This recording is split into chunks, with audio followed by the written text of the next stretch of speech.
manusiawi buat gua sih. Kayak lu nggak mungkin nggak ngelirik orang nggak sih? Kayak lu pasti terbesit di kepala lu kayak, ih cakep juga itu. Iya nggak sih? Nyimpen perasaan, aku percayanya sih gitu. Kalau nggak nyimpen perasaan jadi simpenan, ups, kayak siapa ya? Awal-awal sih iseng ya, coba-coba dulu nih, cari cara-cara, kok enak, kok nyaman. Aku ngomong ke dia, tapi di situ aku baru tahu kalau cewek selingkuh, kamu mau potong tangannya, dia nggak bakal ngaku, guys. Marah aku kalau misalnya ada cowok yang, ya kan selingkuh tuh manusiawi banget nggak?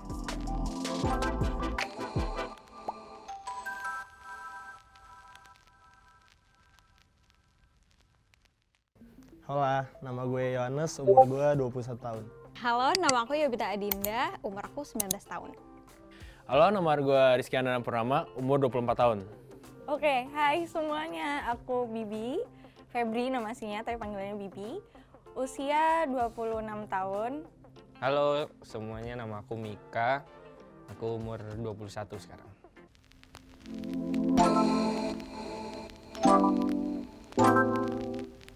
Gue sebenarnya nggak pernah dua-duanya sih. Tergantung kalian nanggepnya ini selingkuh, diselingkuhin atau enggak. Karena waktu hubungan terakhir gue kan udahan tuh. Nggak lama tuh seminggu dia udah ada yang baru. Nah, itu jatuhnya selingkuh atau enggak tuh silakan dinilai deh. Karena kalau gue nggak pernah selingkuh. Diselingkuhin. Terlalu kecil ya suaranya, diselingkuhin. Gitu. Ups. Gue baru aja diselingkuhin minggu ini. Tapi pernah selingkuh juga kan? Pernah dah. Pernah selingkuh juga. Berarti pernah jadi tersangka sama korban? Iya, pernah jadi tersangka dan korban. Saya melakukan dua-duanya. Dan ya, cukup miris ya karmanya. Karmanya baru terasa sekarang ya. Sakit banget rasanya diselingkuhin. Pernah diselingkuhin. Selingkuh belum. Jangan sampai lah ya. Nggak pernah, yang sepengetahuanku. Kalau yang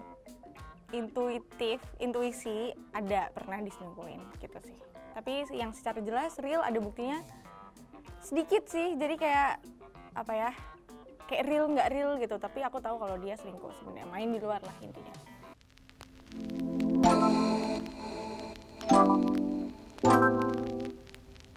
Misalkan nih, gue ada hubungan sama si A. Gue temuin si A sama teman gue. Terus tiba-tiba dia udah nge-follow teman gue secara tiba-tiba gitu. Menurut gue udah mulai bibit-bibit selingkuh udah ada ya dari situ. Nah, bisa dibilang selingkuh pas dia udah mulai ngechat. Udah nyari untuk berkontak dengan orang itu. Kan ada yang cuma follow tapi dia nggak take action buat ngechat atau buat ngapa gitu kan. Nah, itu belum selingkuh. Tapi udah ada niat selingkuh. Nah di gua tuh kejadiannya di diri gue sendiri, gue yang ngelakuin. Jadi gue pernah waktu itu sama mantan terakhir, gue tuh suka sama temennya temen gue. Bibit. Bibit dong, masih bibit. Gue masih suka doang, gue belum take action.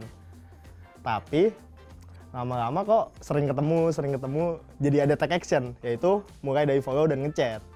Itu kondisi masih sama si A. Jadi ya menurut gue itu udah selingkuh sih. Nah, Karena selingkuh pas udah take action. Kalau belum ada actionnya ya menurut gue sih manusiawi ya. Maksudnya kayak lu pacaran nih. Manusiawi buat gue sih. Kayak lu nggak mungkin nggak ngelirik orang nggak sih? Kayak lu pasti terbesit di kepala lu kayak, ih cakep juga itu. Iya gak sih?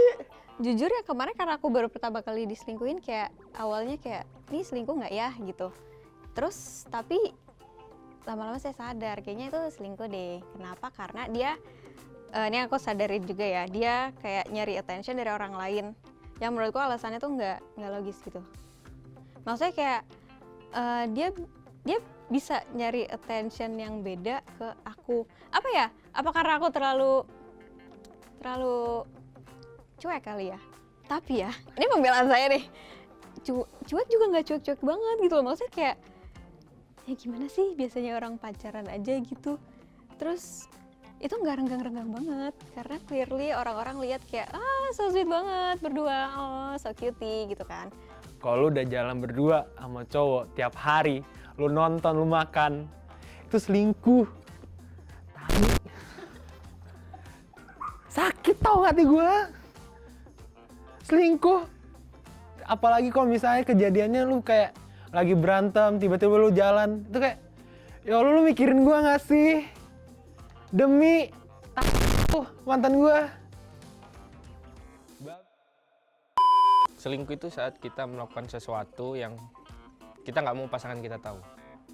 Jadi misalnya kita ngechat, tapi nanti kita hapus karena alasan aku nggak mau dia tahu nanti berantem. Nah itu sebenarnya udah salah satu indikasi selingkuh.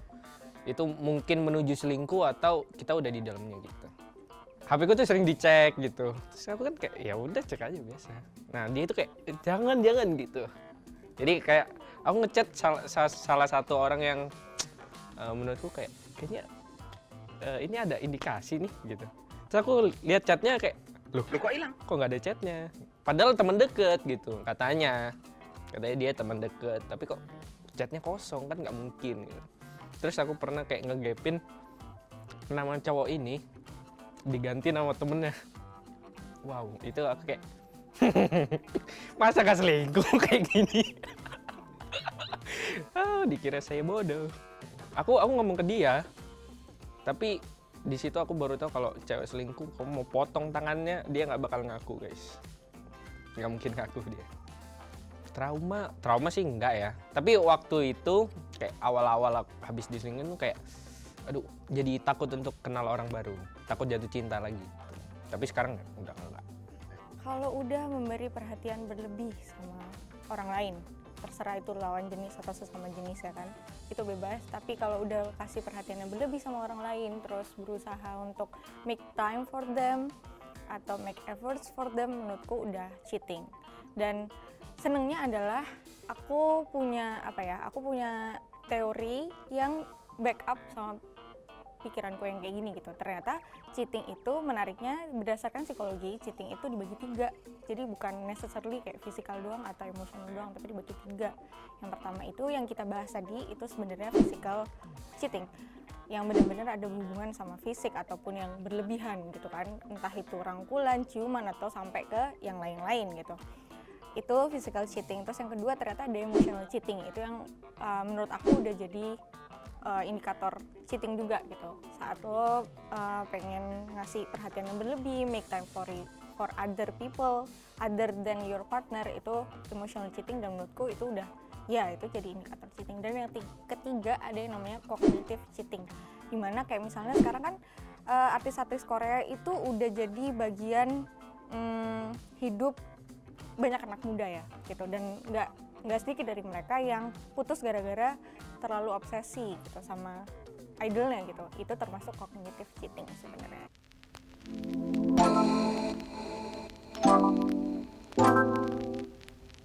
Ini datang dari orang yang selingkuh dulu. Kalau orang yang selingkuh biasanya pasti bosen. Gue bosen nih sama pacar gue, terus ada yang lebih menarik. Menarik itu bisa dari asik, bisa dari fisik, bisa dari materi. Menarik tuh banyak. Jadi misalkan ada something yang bisa ngebuat tuh kayak ini baru lagi nih di hidup gue, yang udah pernah gue dapetin tapi sekarang tuh hubungan gue lagi flat aja gitu. Gue nemu nih something yang kayak bikin gue happy lagi, penasaran lagi. Itu faktor selingkuh yang besar sih menurut gue. Itu kalau dari yang selingkuh. Kalau yang selingkuhan tuh biasanya dia nggak bakal bisa masuk kalau orang yang dia incer nggak buka hati. Jadi kayak misalkan yang lu incer itu nutup pintu, nggak mungkin dong dobrak-dobrak. Kayak, weh anjay, boleh dong ngomong kasar gak sih? Weh, gue mau masuk nih, gue mau ada di kehidupan lu. Tapi kalau lu gembok ya nggak bakal bisa masuk. Fisik mengarah ke anjing. Weh, rusak muka gue. Ya udah, ya. Bodo amat, pokoknya pasti lu pertama mau selingkuh karena hubungan lu bosenin. Itu faktor terbesar banget sih di gue. Dan lu ketemu orang yang lebih menarik dari pasangan lu. Balik lagi ke faktor yang tadi gue bilang. Secara fisik dan fisik. Gue gak dicoba tadi. Fisik. Sama lebih asik sih. ngobrol kayak. Oh iya benar. Apa ya, habit kali ya. Karena nggak soalnya setelah ditelaah kok kayaknya banyak kisah-kisahnya tuh mirip, dan kenapa dia putus sebelumnya tuh karena hal yang sama itu. Sampai ke gap lagi. Ups.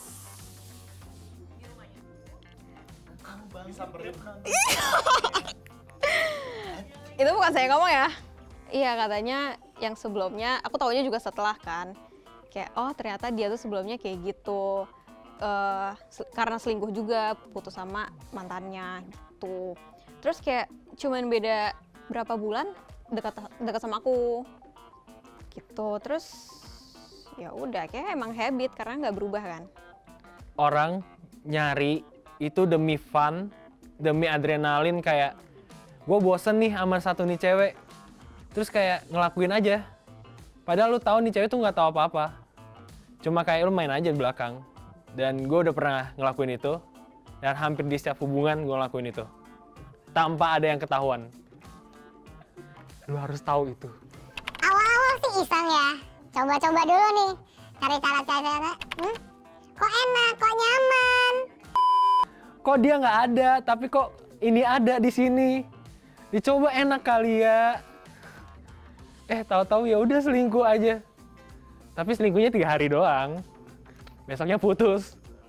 Yang ini benar-benar kayak udah janji sama diri sendiri. Udah nggak boleh kata selingkuh, nggak ada yang lain-lain. Jadi gue mastiin gue harus stabil sama mantan gue yang ini. Cuma ya, tai sama mantannya lagi. Faktor utama orang selingkuh sih sebenarnya pengecut sih. Karena gini. Aduh. Sok-sokan banget. Jadi kenapa aku bilang pengecut? Karena selingkuh terjadi kalau kita punya pasangan tapi kita memberanikan diri untuk dekat sama orang lain dengan masih punya status sama satu pasangan kita. Karena kita pengecut, jadi kita nggak berani untuk ngelepasin pasangan kita. Jadi kita cari cadangan dulu, kalau ini jadi baru kita putusin. Iya kan? Kalau kita udah berani putusin dari awal, ya kita cari baru terserah kita kan. Nah itu karena kita pengecut itu, kita nggak berani ngelepasin pasangan kita ya. Makanya kita selingkuh. Kalau kita udah putusin ya kita nggak selingkuh dong. Gitu sih.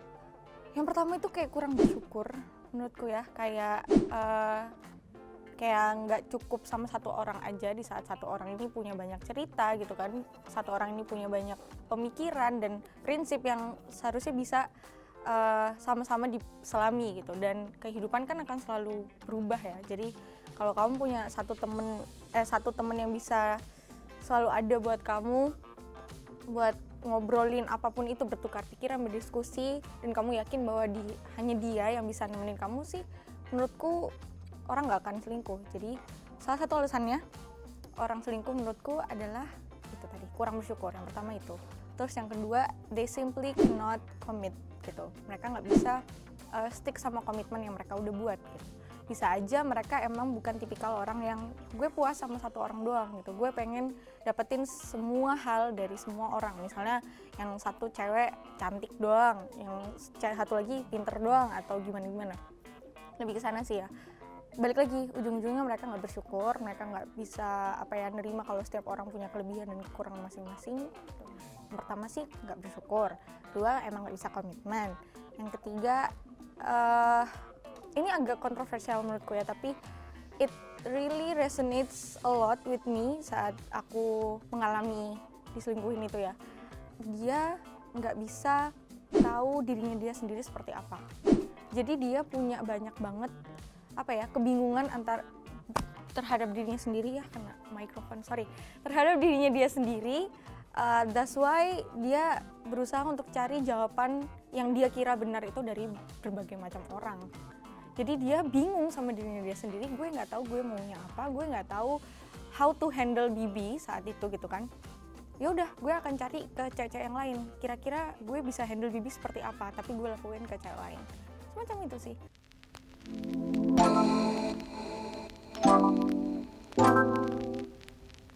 Gue nggak percaya cowok sama cewek bisa temenan selama itu. Tapi lu nggak bisa. Karena ya, saya sering menyimpan rasa sama sahabat saya.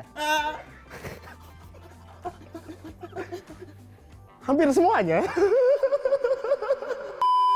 Gue tahu batasan. Dimana kalau misalkan gue menyimpan rasa sama sahabat gue dan gue ngeliat dia misalkan lagi deket sama orang gitu, lagi bakal jadi sama someone lah, ya kayak udah ada benih-benih jadi. Ya gue bakal jaga batas, kayak gue nggak bakal masuk lebih dalam. Kayak udah gue di sini nih. You happy with your boy aja. Gue di sini take care aja. Enggak. Tahu nggak kenapa? Yang pacaran yang sebelum dia itu sama best friend aku 4 tahun.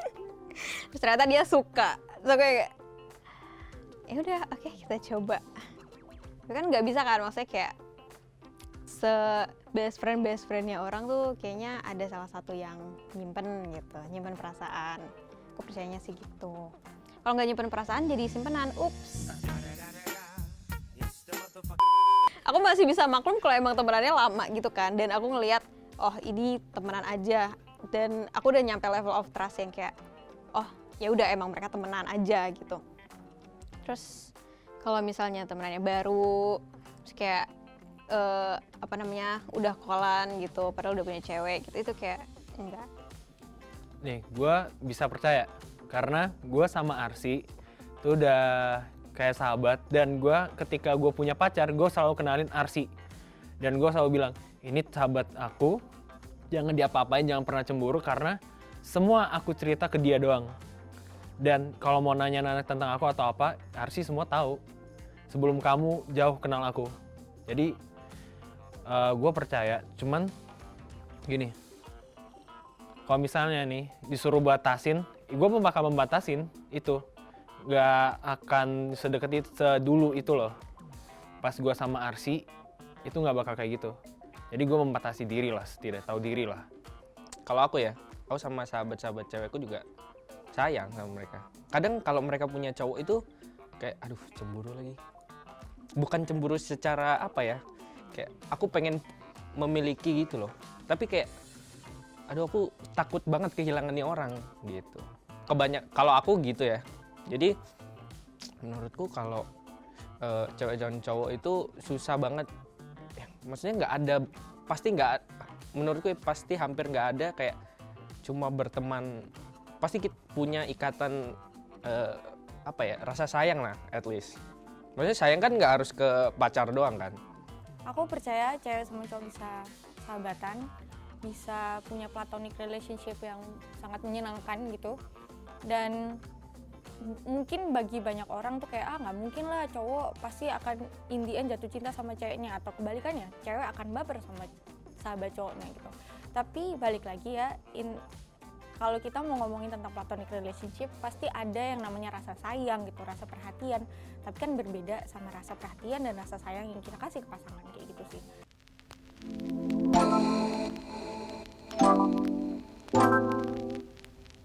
Selingkuh dan bibit selingkuh itu manusiawi, selingkuh itu nggak manusiawi. Bibit selingkuh itu manusiawi karena itu datang dari diri lu. Kayak lu bisa aja suka sama orang lain yang bukan pasangan lu. Tapi kalau lu udah take action, itu nggak bisa dimanusiawin, nggak bisa dinormalisasi. Karena lu udah ngelakuin hal yang salah menurut gue. Selingkuh salah ya. Selama masih ada orang di muka bumi ini, yang namanya selingkuh nggak akan hilang. Karena apa ya, human nature kali ya.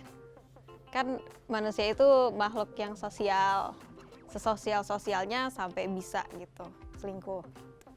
Aku setuju kalau selingkuh itu manusia banget. Karena ya saya udah pernah. Udah gitu aja. Ya, I've seen one, I've seen it all. Ih, kece mam. Gue pergi ninggalin.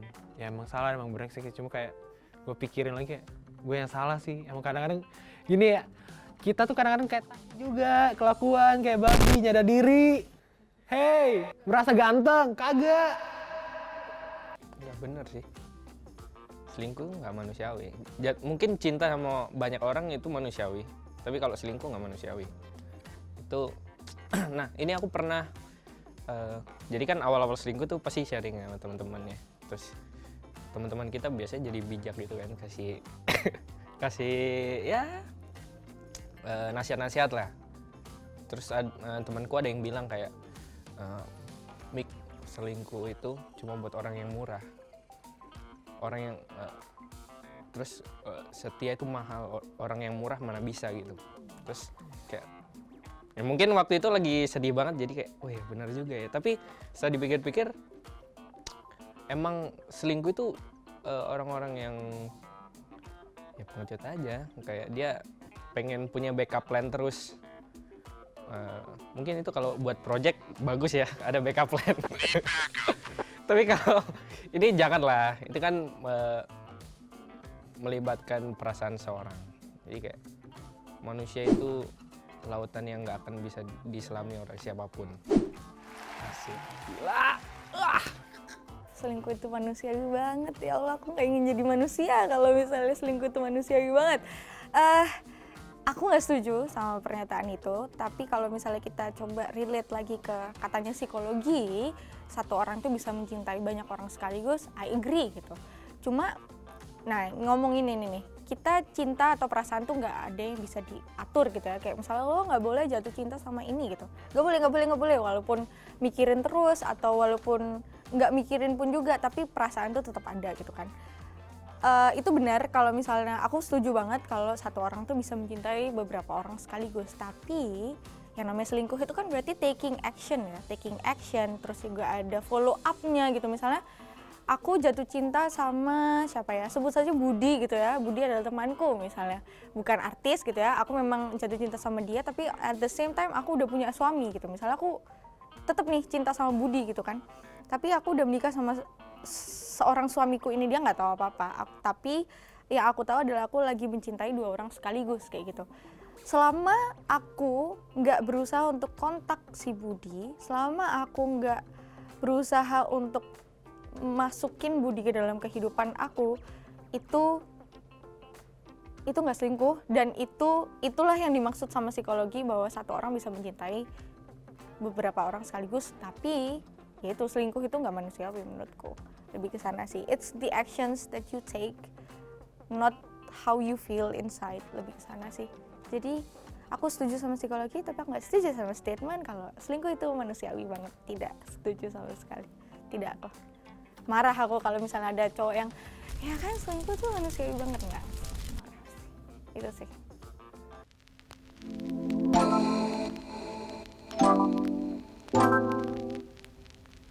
Terima kasih yang udah ditanyain. Berdasarkan riset yang aku baca by InStyle Magazine, ada 9 sebenarnya alasannya. 9 alasan kenapa orang bisa selingkuh gitu. Cuma aku mau highlight 3 dulu aja. Yang pertama adalah kurangnya emotional and physical connection gitu. Saat lo nggak merasa connect sama orang, kayak misalnya ngomong kok nggak nyambung, kayaknya beda server banget nih gitu. Itu bisa leads to the reason why you feel the need to cheat gitu, atau cari di orang lain gitu. Physical and emotional connection ya. Kalau emotional connection bisa didapetin dari ngobrol, spending time together, cari tahu mereka sukanya apa. Dan kalau physical connection ya banyak ya, kayak skinship ataupun yang lain-lainnya gitu. Terus yang kedua adalah kurangnya boundaries terhadap orang lain gitu. Kurangnya boundaries terhadap orang lain. Contohnya yang kayak aku bilang tadi ya, kayak misalnya it's okay kamu mau punya sahabat cewek, cowok, ataupun yang apapun bentuknya, kayak gimana pun itu, atau suka yang ngobrol tentang apapun itu, terserah gitu. But di saat lo nggak punya boundaries yang cukup, saat misalnya nih kita udah terlalu sering nih spending time together, saat aku LDR-an sama pacarku misalnya kayak gitu, dan pacarku udah merasa kayak kok kamu lebih sering spending time with your friend dibanding ngobrol sama aku. Nah disitulah yang dinamain kurangnya boundaries sama orang lain kayak gitu sih. Itu yang kedua, alasan yang kedua. Dan yang ketiga adalah power dynamics yang tidak seimbang dalam hubungan. Jadi yang misalnya satu cewek atau cowoknya terlalu dominan gitu ya, misalnya terlalu controlling cowoknya, kayak kamu nggak boleh ya follow cewek di Instagram gitu, kamu nggak boleh ya nge-like foto-foto e-girl di Twitter dan segala macam. Di saat misalnya cowoknya cuma sebatas mengapresiasi gitu, bukannya sampai obses terus habis itu ngajak kenal dan segala macam. Dan cowoknya merasa kayak gue terlalu disetir sama cewek gue, akhirnya dia memilih untuk ya udah dia cari sama cewek yang lebih chill misalnya. Atau sebaliknya, misalnya ceweknya merasa bahwa saat dia ngomongin atau berusaha mengutarakan concernnya dia tentang kalau misalnya kamu nge-like foto cewek itu bikin aku merasa kayak gini loh, tapi sama cowoknya tetap dilakuin, cowoknya nggak peduli. Nah itu ceweknya juga bisa mencari orang yang lebih peduli sama dia. So itulah kayak unbalanced power dynamics. Itu sih 3 alasan terbesar kenapa orang bisa sampai selingkuh, selain yang aku tadi jabarin sebelumnya.